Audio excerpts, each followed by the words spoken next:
In this video, you apply your painting techniques to achieve various effects. Additionally, I have some unique methods to add to your painting tool kit. If this interests you, buckle up for a wild ride. Let's get started. Underpainting methods is my favorite way to paint because there is not too much. It's very simplifying the painting process. So keep the colors bright and light when you prepare your underpaint. So and keep your sketch simple as possible. Don't overdo it. So it can just let your painting journey happen and just relax, have a fun with it. So I just get the major colors ready for this painting. So we start from the top. To do the sky, I always, well, not always, but I separate the sky with the masking tape. I rip that in the middle and just put them on where I need to put it. And now I just start applying the paint with my palette knife, the darker colors on the top, Prussian blue, which is right on the top, and you saw me to mix up with the titanium white, the ultramarine blue, to make a little bit less darker blue.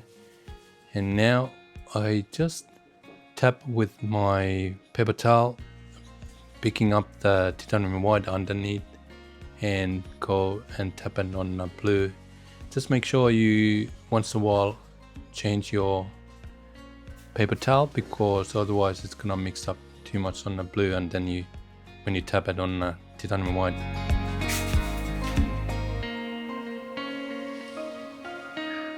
I just add up a little bit with my brush, the same very rough bristle brush, and then I just blend it with my softer brush.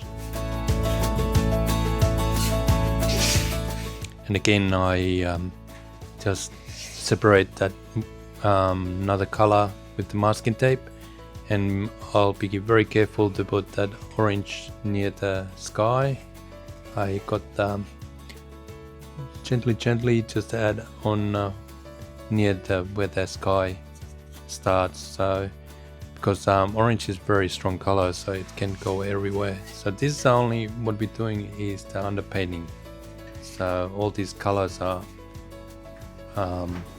whole idea to just shining underneath when we start doing the actually the painting. Well, this is actually painting, but it's called underpainting. And here I'm just doing with the rough bristle brush all those little like a cross. You can't really see it, but it is there because it's a bit of a texture on the painting.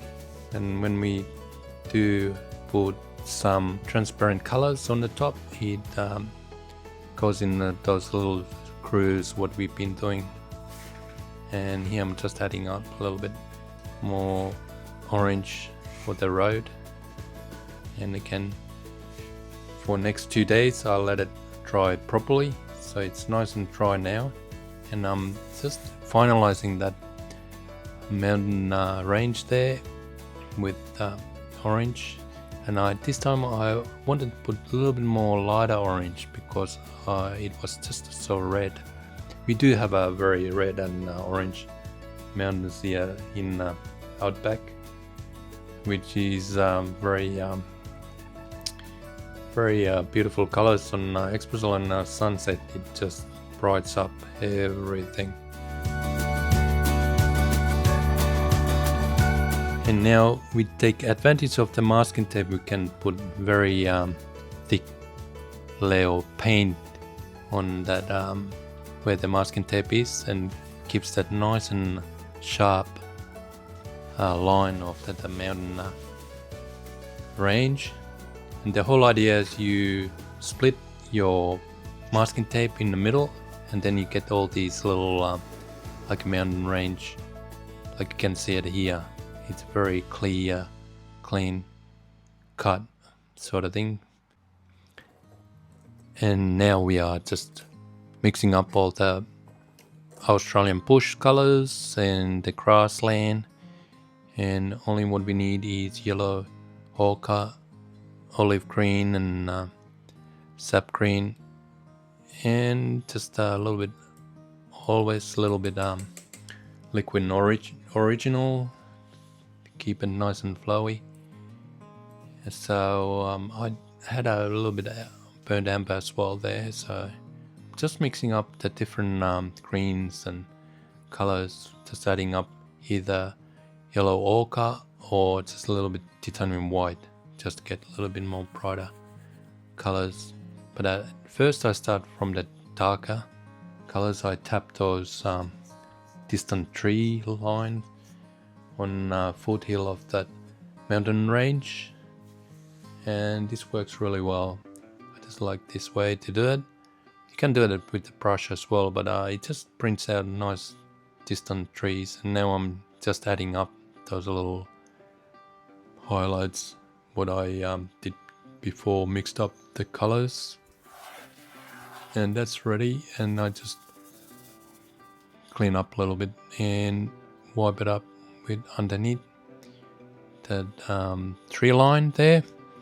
And now sometimes I add up the tree trunks first, but this time I just mix up. Once in a while I just want to do different things and just add those trees with the darker colors first, and then later on I'll even using them, because they are such a small trees and on the distance, just add your highlights on the top while it's still fresh. But on the left hand side, obviously always think about where the light comes from, where the sun is shining. So in this case again, it's on the left hand side, so on the left hand side of the tree there is always highlights, and the shade is usually on the right hand side obviously. And here I got a little twisted paper towel, and this works as well. Very tiny branches it can produce, plus tree trunks as well, what I'm doing here. And it just works well. You just need to regularly dip it in paint that you can get paint, and you're using the body of the paper towel as well, so it does work well. And here I'm just brushing underneath those little bush to get that bit of a line on the bush line. And now we are adding burnt amber and yellow ochre as well. And what happens now is when you add the color on the top, now the underpainting, the cruise what we have done before with the rough brush, it's actually all that color goes in the cruise. And when you wipe it with your towel and paper towel, it just stays on the cruise, but on the top it wipes the highlights sort of thing. And here is our Holden rust bucket ute. You sometimes see it on along the roadside in Australia outback, and they have been just left there when they broke down or something a long time ago, and they just nice and rusty looking utes they are. Like you can see, I'm just applying paint with my palette knife, just the basic shapes and lines for that car, and even using the my paper towel for tapping it up a little bit, different things to get the effects of the car. And eventually I gonna even using the transparent color to add up some of the rusty looking part of the car as well,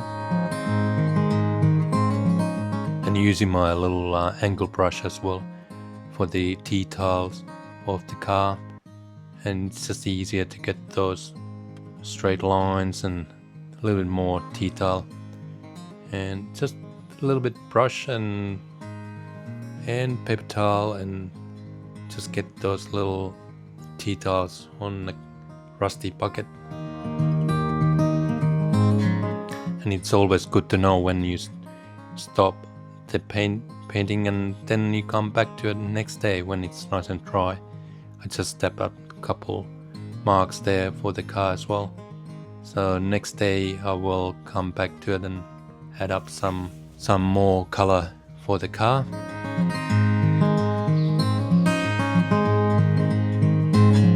Little farmhouse, and using my angled brush for that, which is easier.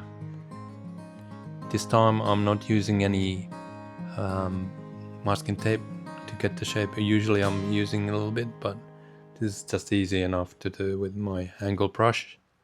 If you wish to use the masking tape for the straight line, it's always good to do if you are not comfortable to get those lines straight.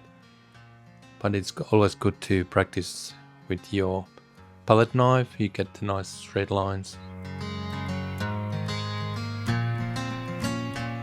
Just adding a little bit of rusty look, the roof colors on the top, and while it's still fresh, so just be careful. It's easier when it's dry. You can always add up colors on the top.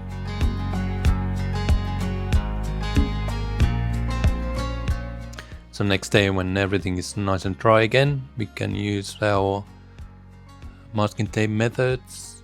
I'm just highlighting the mountain a little bit, putting shades, and this is one easy way to add up some of the shades of the mountain. Finalizing all the highlights and the shades, and adding up a little bit more contrast on the grassland as well. And here I'm just using the transparent color, which is burnt sienna, and just randomly doing my rusty look for the car. Just finalizing my little tree next to the car. I've been asked so many times to paint it again and again, this sort of painting with the rusty bucket with the whole tree next to it in the bushland. If you have enjoyed my out of the box painting techniques, let me know. I would be interested if you have find some other ways to do as well, or different techniques. It's always fun to be creative and find other ways to do your painting and effects as well. So let me know, and thank you so much. I really appreciate your time. Thank you. Bye now.